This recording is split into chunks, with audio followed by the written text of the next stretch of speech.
Hello once again and welcome back to our Delta PLC tutorial. So in this video ay i-continue na natin yung programming part ng ating Delta PLC. So in programming the Delta PLC, ito po yung software na ginagamit natin, yung Delta ISP Soft.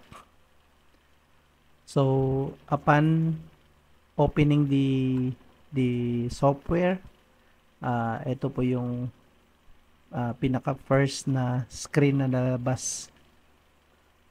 So in order to create a new program or new file, so i-click lang natin yung file dito sa upper left, and then we will choose new. So yung project title, so any lang na project name yung ilalagay natin. So for example, I will put direct online. Okay, then we will choose the type ng PLC na ginamit natin. So in our case, gumamit tayo ng DBP na series, and then yung PLC type is SA2. Then we just simply click OK.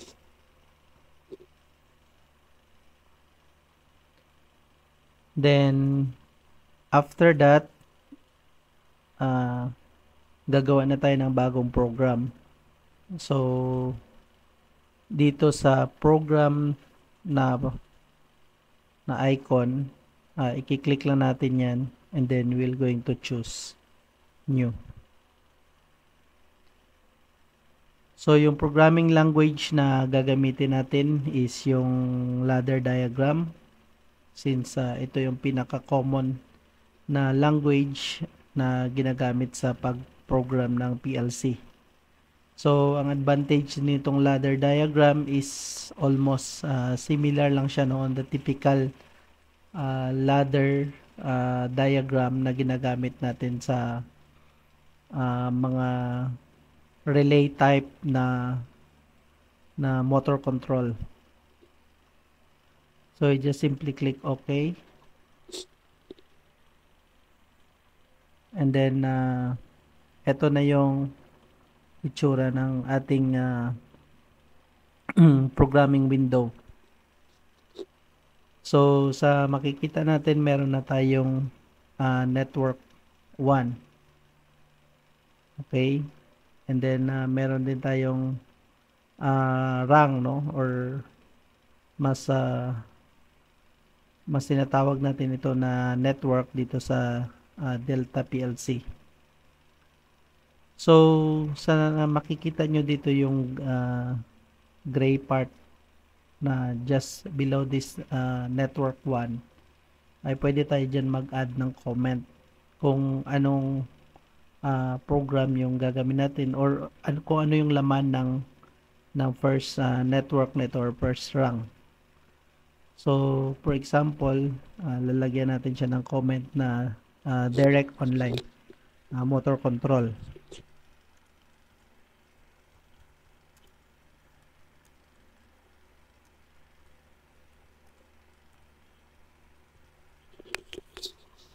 Okay, then click lang natin outside the screen.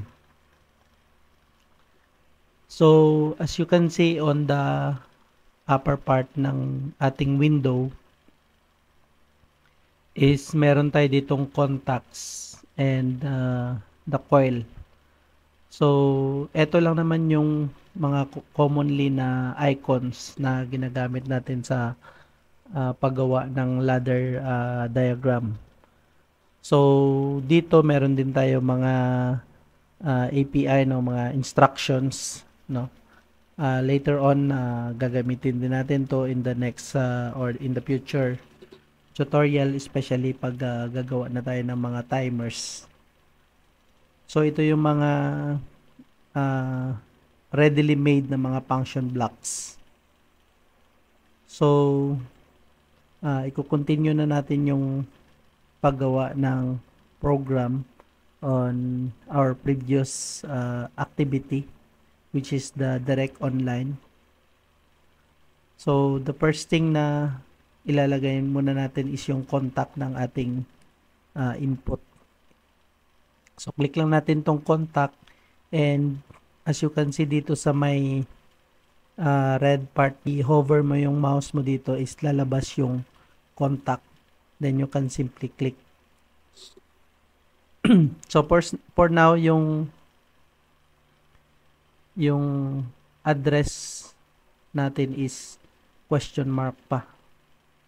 So as we can recall, no, na yung push button natin na start ay nakakonect siya sa ating X0 na address or X0 na terminal dun sa input side. So, yung address na ilalagay natin dito is dapat same din nun. So, for example, X0. Okay? So, pwede rin tayong maglagay ng comment sa taas nito. And then, automatically na masisave siya dito sa ating device comment list. But, kung gusto mong write down manually before ka mag-program, pwede rin dito sa may device comment list. So, pwede mo dito ilagay yung mga comment ng mga address natin. So, example, yung X0 ay ginamit na natin. As you can see sa left side niya, meron na tayong asterisk. So, this asterisk signifies na nagamit na natin yung address na to. So, let's go back to the program and doon na lang tayo mag-add ng ating comment. So, for example, dito yung comment natin sa X0 is this is the start push button.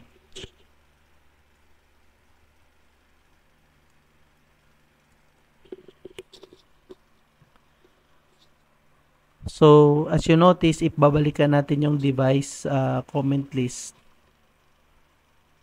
automatically na siya na yung nagsusulat para sa atin dito sa comment list. Now, let's go back to the program. Okay. Sunod nating ilalagay is yung ating contact for the stop push button.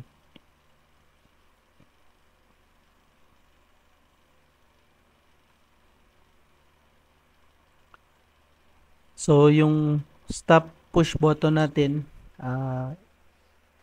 again, no, sa maalala natin, nilagay natin yun sa terminal na X1 o yung ating stop push button. So, ilalagay natin na address dito ay X1 din. Then again, magdadagdag tayo dito ng comment list na or ng comment na stop push button.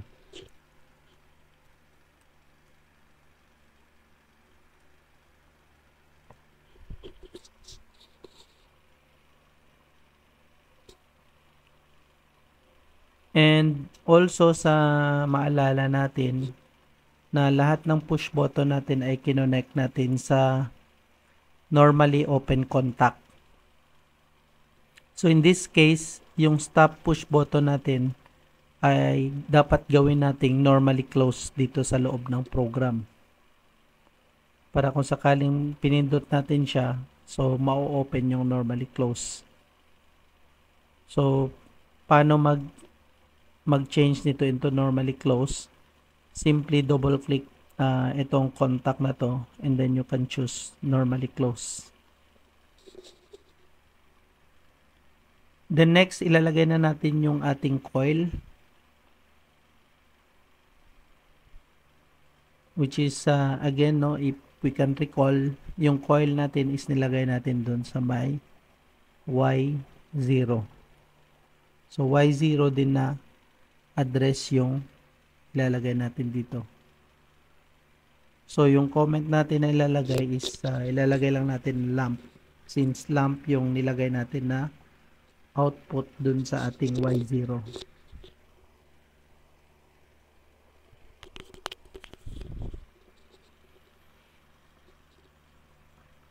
Okay.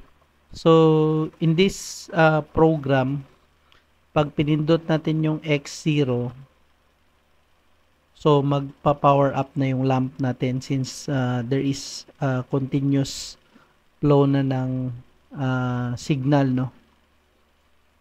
But since ang push button natin is a momentary type, once ni-release natin yung kamay natin sa pag-push, so this lamp will also mag-off siya, no? So kailangan natin maglagay ng holding coil dito sa may start push button. So paano tayo maglalagay ng holding coil? So yung holding coil is kukuha lang tayo dito sa contact, then ilalagay natin siya dito, no, sa taas ng X0, ay makikita natin na parang gumagawa siya ng branch pababa. So if i-click natin yan, gagawa na siya dito ng connection, no, sa baba ng start push button.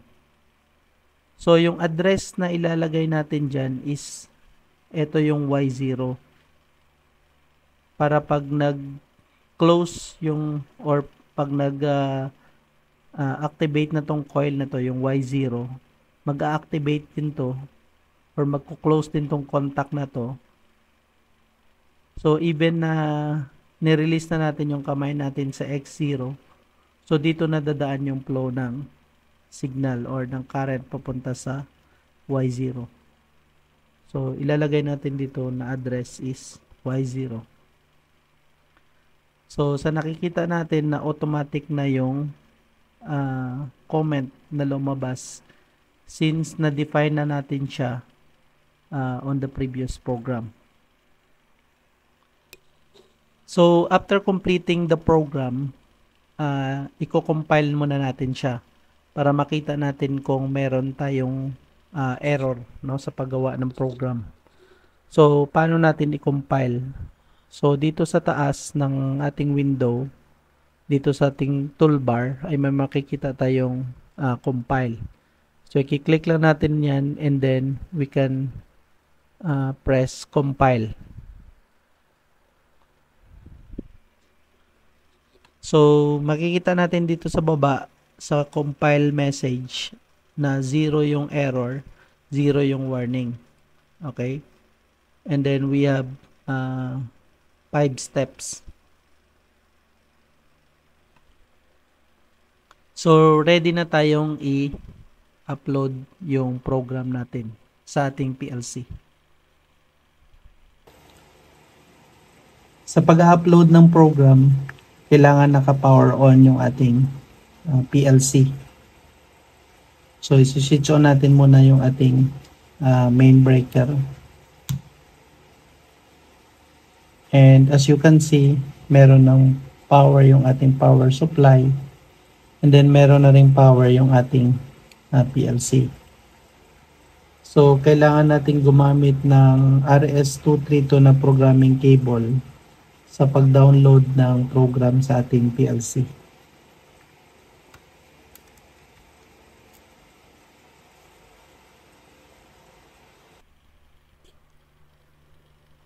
After na maikabit natin yung programming cable, ay pwede na nating i-download yung program.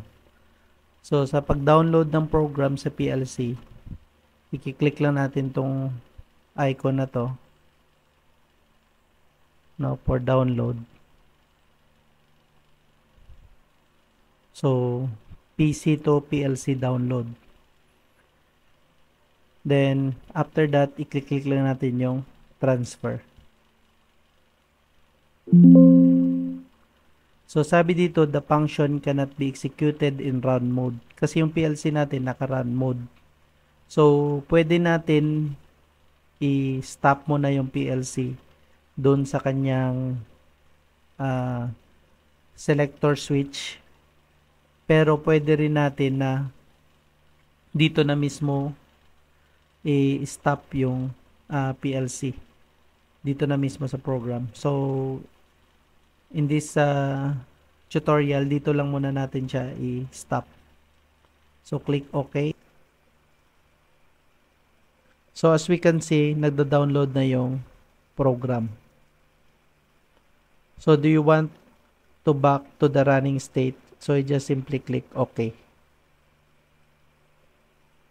After downloading the program to the PLC, so, pwede na natin siyang i-test. So, as of now, naka-run mode pa rin siya kasi doon nga natin siya in-stop sa my program. So, pwede na nating i-test yung ating program sa PLC, which is the simple direct online or start-stop. So, pag pre-nest natin yung start, iilaw na yung ating lamp, no? And then, nag-hold na rin siya. And as we can see na dito sa indicator side ng PLC is umiilaw na rin yung ating Y0. So, notice pag pre-nest din natin yung start na push button, umiilaw yung X0 na terminal. And then, pag in-stop na natin siya, ipipress na natin yung stop na push button. Okay. And then by pressing the stop, then makikita natin umiilaw yung X1. So start, then stop. So yung ating PLC program, yung ISP soft, ay meron din siyang capability for online monitoring ng ating PLC. So, if nakakonect yung PLC dito sa software, pwede nating ma-monitor, no, kung ano yung nangyayari sa PLC. So, para ma-monitor natin siya, i-click lang natin tong monitor icon. So, pag click natin yan, makikita natin na nag-online na yung ating program. So, kung ano man ang gagawin natin sa ating PLC, ay may indicate din siya dito.